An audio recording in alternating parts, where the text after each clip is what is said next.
What is up, you guys? Welcome back to the channel in another video. Today we're back working on the E30 again.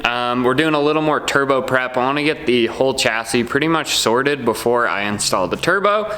So we're going to be starting on the rear end today. I did the front end last video. If you haven't seen that, go check it out. We redid pretty much all the bushings in the front end.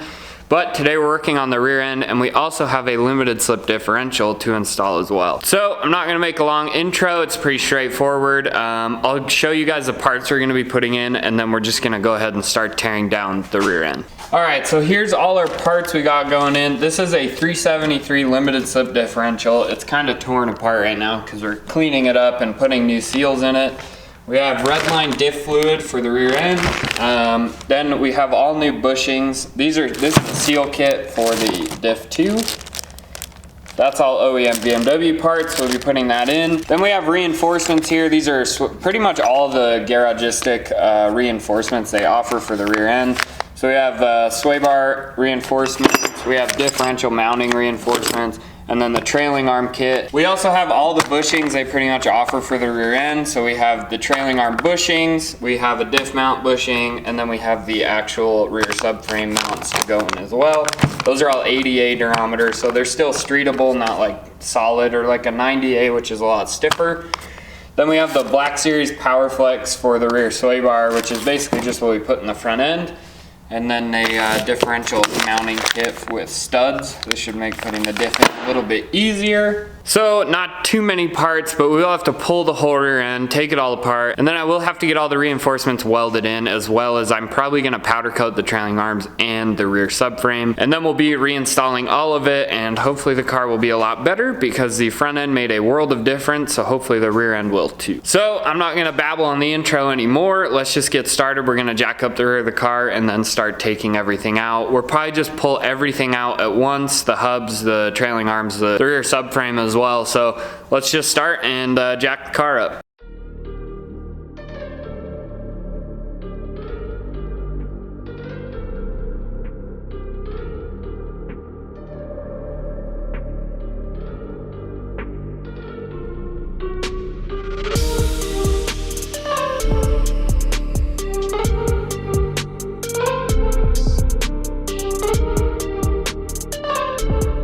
Alright guys, we got the E30 up on the jack stands. We got the rear wheels taken off, which is pretty straightforward, and then we pulled the exhaust out. Unfortunately, this is kind of like a mix of two different exhausts, so there's no taking it off earlier or anything, so I had to pull it straight from the headers.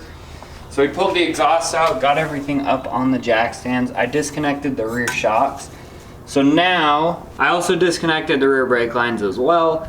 But from now on, we're gonna have to drop the drive shaft is next, disconnect the differential, take the speed sensor out of the diff, remove ABS sensors on both sides, and then we're gonna have to deal with the parking brake. From what I've read, you have to pull the parking brake out from the inside of the car. So we're just gonna undo these two nuts. And then the cables actually sit inside tubes in the car, so we're just gonna undo those, pull them out with the rear end. And then we should have everything out and ready to go ahead and take apart the rear subframe and get everything put back together nice and new.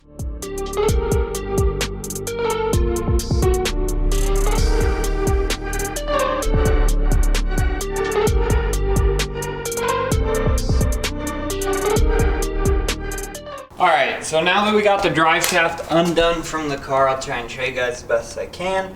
We got the drive shaft undone. Make sure to not unhook your parking brake before you do that so you can hold the drive shaft. And then we got the center support bearing loosened up, and then like one of the under trays up there all done. 17 millimeter for the drive shaft nuts and 13 for pretty much everything underneath the car. So now what we're gonna do, because this is pretty much one of the last things we gotta do, we're gonna undo these two 10 millimeter nuts on the parking brake and then pull the cables out through the back. and then undo the diff, and that should be almost everything minus the actual subframe bolts, which we will cover as soon as we get into that. So let's pull this out first, and then we'll get the subframe out.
Alright guys, well, undoing the handbrake in the car didn't exactly work out for me. I don't know if the cables are seized up in the tubes or what, but I just wound up pulling the whole rear brake apart.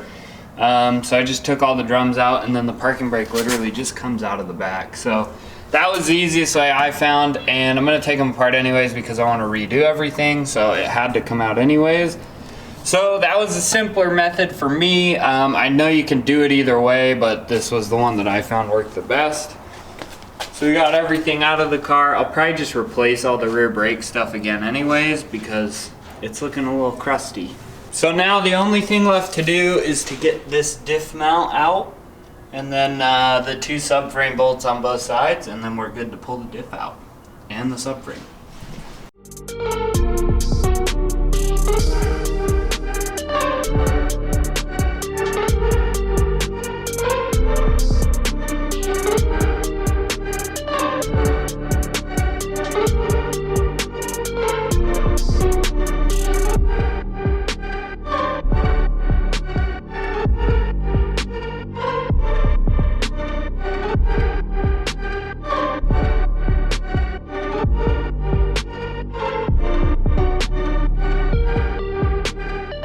Alright, well that was a lot more difficult than I thought it was going to be. It took me quite a long time to get the rear subframe out, and I didn't really have to do anything, but I sprayed WD-40 on it about a week ago last weekend, and it kind of just fell out. So we got everything out now. Subframe's completely out. What gets stuck is these races on the bearings, so it's basically like weld themselves with rust to the chassis, so even with the bolts fully out, it still would not drop out on its own. So after I beat it with a hammer for a little while, that wasn't working, so I just sprayed WD-40 on it, left it for a week, came back. That side had already fallen out, and the jack wasn't there apparently, so I screwed this dust shield up, but that's cheap to replace. And then I just wiggled the other side out, and they both came out. There was a few things I did wrong. Next time I would have removed the diff before, which I was told to do, but I didn't. The diff adds a lot of weight to the subframe, so it just makes moving the subframe around a lot more difficult. So removing the axles and the diff is what I would do first, and then getting the drive shaft completely out would help too, because that kind of pulled out with the diff. But we finally got it out after a lot of work, but now we're gonna start tearing it down. We have to pull the old diff out, pull the axles out, pretty much strip everything, pull the trailing arms off, and then we'll get it reinforced with the plates we bought, and then powder coated, and then we can throw everything back together. So there's not a lot of technical stuff to show you here. We just have to pull the axle bolts out, take these bolts out of the axles to the diff, remove the diff from the subframe, and then remove the trailing arms and the bushing. So I'm just gonna time lapse most of it because that's the easiest way to do it. So let's just get started pulling the axles, and then we'll pull the diff.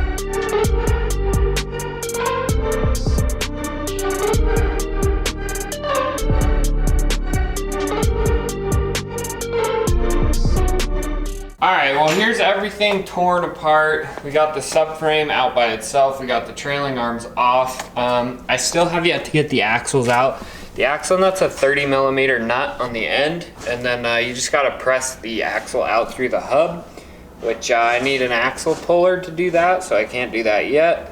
So we'll get the axles out, and then I'll probably pull the hubs off because they need to be probably cleaned up, maybe new wheel bearings.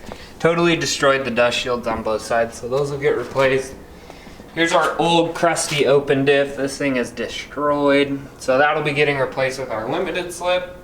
And then the other side, so basically you just gotta tear all that down, weld, powder coat, and then throw everything back together.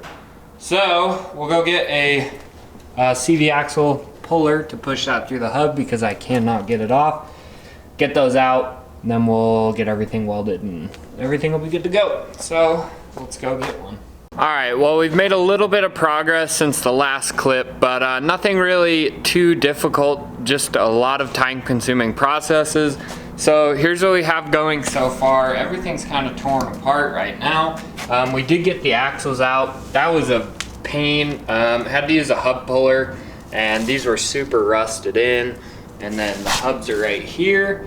So we got those out with a hub puller and a giant impact. Then when we took these to my buddy's shop, he pressed the bushings out of the subframe and right here, and I'm still working on getting the metal sleeves out. That's been difficult. Then we actually pressed the hubs out. I was thinking about getting new ones, but I can't really find rear ones, so probably just clean these up and reuse them. The wheel bearings still need to be pressed out, so that will happen, and then the dust shields have been stripped, and that's about it. Not a ton of work was done. It was just really time consuming because everything was very stuck. So now the only thing we have to do is these are getting dropped off at a buddy's shop, and they will get welded with the reinforcements and then powder coated, and then everything should be ready to go back in the car. I do have to order some parts still. I need new brake dust shields, and a couple other little things like plastic clips and stuff like that, but that'll all be ordered. So there's not a ton to show, so using the power of YouTube, I am just going to skip to when these are done. I might get a little bit of video from welding and powder coating, but we'll see. So we're just gonna skip and see what these look like when they're done.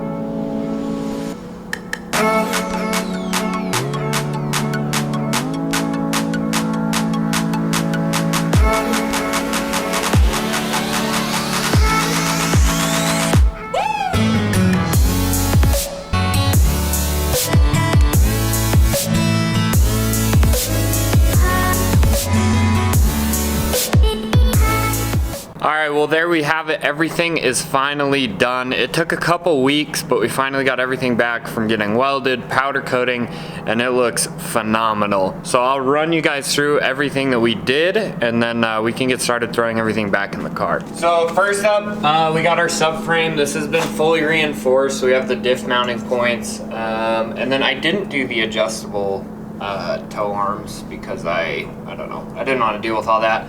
So we got the diff mount reinforced, and then we got it powder coated in this nice like satin black to kind of match like a factory finish. I already put the garagistic ADA polyurethane bushings in both sides. Those are easy, they just popped in. One thing to note on these, the thick part of the bushing, if you order these, the thick part goes on top and the smaller part goes on bottom, and then there's kind of like a chamfer on the sleeve inside that goes up towards the top of the chassis. Other than that, that's all done. We got our diff all redone. This thing looks super crusty before. Pulled it all apart, resealed it, got the back cover back on, speed sensor in, same thing, ADA garagistic bushing. That's installed. The bushings just slide in really easily. Then we just painted the diff in some epoxy paint that should last up pretty good. Wanted to make it look a little better. And we got the garagistic stud conversion kit for the diff. This just makes installing it a lot easier. Instead of trying to get bolts in top and lined up, they just send you these nice stud kit. So I got one of those. Then we have our trailing arms, same finish as the subframe. I didn't go with anything crazy color. I just wanted it to look nice, factory fresh. We did get all the reinforcements for the trailing arm. So there's this bar here, the sway bar tab gets a reinforcement, and then there's a big plate actually that reinforces right here. I've yet to put the bushings in, but I got the same thing, the ADA from Garagistic. And other than that, we're just waiting on a wheel bearing to install these, but the subframe we can put in immediately. Then other than that, we redid our rear brakes just to make them look a little better. I got new dust shields. Everything's pretty much been gone through and either painted or bought brand new, so everything is ready to go to put back in the car. So other than that, the only thing we have left to do before we can throw this in is actually to drop the sway bar out. We need to replace the end links and the bushings up there, and then these brake lines right here, these are soft lines that go to a hard line on the trailing arm. Those are really hard to get out with the subframe in. I did stainless steel brake lines on the whole car, but I wasn't able to get to those because they were so rusted and the subframe gets in the way. So we're gonna pull those out, replace them with braided first, and then we'll do the sway bar first as well, and then the subframe can actually go back in the car. So let's start by pulling this thing out and we'll pull those off.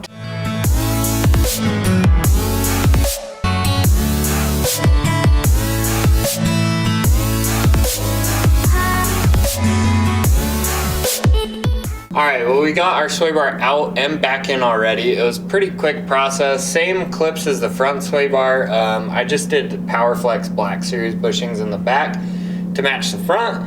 And then we got new end links. These are just like Phoebe OEM end links. And then we have our new brake lines in. These are the Garagistic braided steel brake lines. Much easier to do when the subframe is out, so I'd recommend that. So everything's good to go, and we can pretty much just put the subframe in now. Subframe will go in by itself. Unlike coming out, we took it out with the diff, but we're just gonna put it in first, then put the diff in because it makes your life a lot easier. So we can just go ahead and slap that thing in now.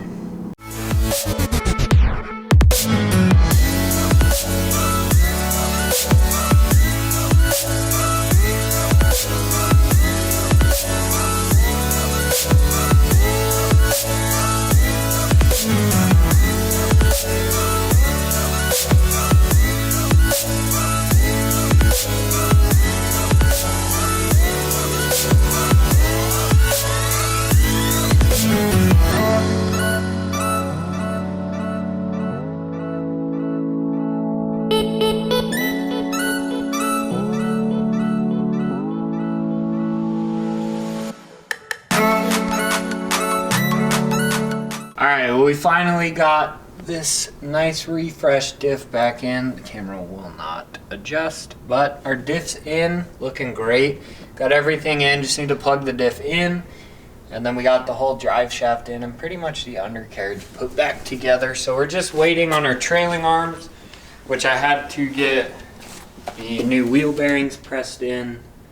So I'm waiting on those. Those should be done today. But one thing we're gonna do while we wait, we pulled the old struts out because we're gonna be replacing the top hat of the strut. Now these fail a lot. I've had probably 4 fail. The strut completely falls out. This little rubber piece falls out. So I got an upgraded kit from Turner Motorsports. I believe these are E46 rear mounts, or E36, but they're a lot beefier than the factory E30 ones. So we got the new mounts, those came with new nuts, and then I also got these reinforcement plates we're gonna put on. So those should help hold everything together, but we'll put those on, and then hopefully the trailing arms will be back in time to put everything back. All right, we finally made some progress on the car. I didn't film everything because it's been a lot of trial and error and trying to figure out what I'm doing. But let me show you guys what's been going on off camera. So we got our trailing arms back from getting the new wheel bearings pressed in and the hubs pressed back in. We also got our new dust shields on. That was a big bonus. I really like the way these look too because they're not all beat up. So we got our dust shields on. I got the Garagistic bushings pressed in on both sides. The fat end goes towards the outside of the car on both sides is what I've been told. So that's how we're setting them up. They press in really easy if you just use a little grease. So we got this. This is the passenger side one. I already got the driver's side one in. So this is what it looks like all back together. We got our nice bushings in there. Dust shield's been secured. I got a little bit of the parking brake put back together. So basically the only thing that needs to be done on this side is put the shocks and spring back in, and then finish up the brakes. We gotta put all the brakes back together, bleed the brakes, and then hook our sway bar back up, which I actually wound up putting in backwards.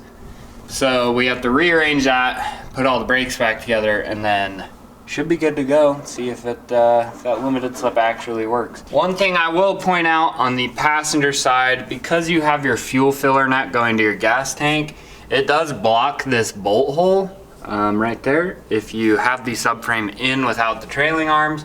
So I had to lower the subframe completely on this side, loosen it on the other side, and then I wound up taking the rubber connector out of the fuel filler neck to get access to these bolt holes, so I can get the trailing arms back in and then put everything back together.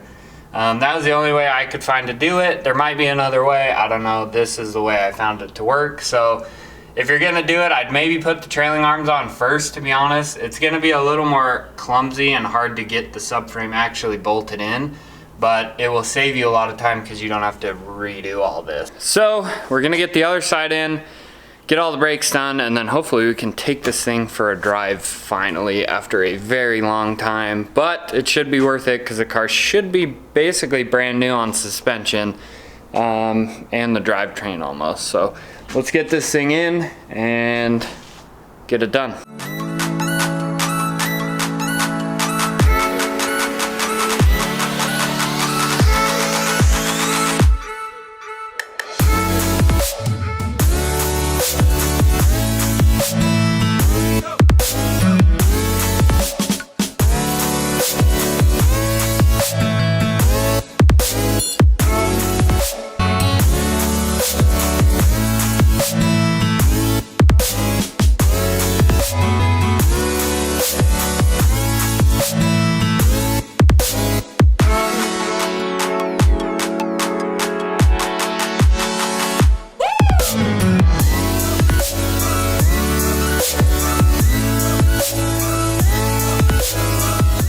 Alright you guys, we got a lot done. I didn't show everything because it was mostly just tedious small work, but taking it apart is the same as putting it back together. So we got the parking brake all on, we got the brakes, we got new rotors, we got new brake pads, we got all the stainless lines in, everything's painted or powder coated. Axles are back in, everything's back together and tightened down finally. So the last thing we gotta do is fill the diff and put the wheels back on and put the exhaust on, and we're gonna take it for its first spin with the limited slip and everything refreshed. So I'm gonna get the diff filled and everything back on, and then we will take it for a drive.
Alright you guys, there we have it. We are finally done with this project after way too long. It's been a couple months to get everything all buttoned back up on this car. But the car feels phenomenal. The rear end is super tight. All those poly bushings made a huge difference. Getting rid of the old crappy rubber ones was really important. As you can see, the limited slip differential was doing its job. We have both back wheels locking up now, so I'm super happy about that. The different gear ratio going from the stock automatic diff to a 373 limited slip was a huge improvement too. The car feels a lot peppier. Everything just feels better about the whole car. So I'm finally gonna end this video. It's been probably too long at this point. I know it's taken me a really long time to do this one, but I'm really glad that it's over. The car feels fantastic and I'm super excited to drive it. We do have a couple issues to address though. The brakes need to be bled a little more. We used a vacuum bleeder and it didn't really work that well, so we'll probably just do like the traditional brake pump style of bleeding. So those will need to be bled a little more, and then the parking brake needs a little adjustment. It needs to be a little tighter, but other than that, everything is solid on the car so far. Obviously I haven't driven it too far. I've just driven it on a lot because the registration's expired, but we'll get it registered and back on the road and see how it actually does. But for now, I'm gonna end the video. Thank you guys for watching. If you have any questions, feel free to comment and I will answer them. And I'll see you guys on the next one.